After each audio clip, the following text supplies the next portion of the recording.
Ay guys, so karon daw kay eto ni gi-unbox din ako dayon man ako unbox na guys akong gi-order sa online.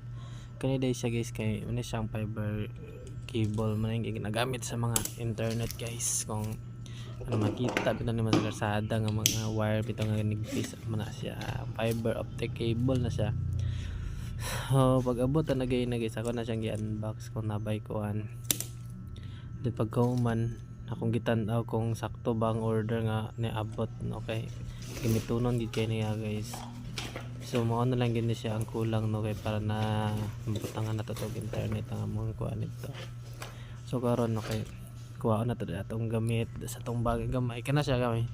Flashlight na siya nga dili na siya flashlight kinang sige to yung gamiton bito paggabi mga flashlight na siya guys para i-test na to niya ang atong wire fiber optic cable no.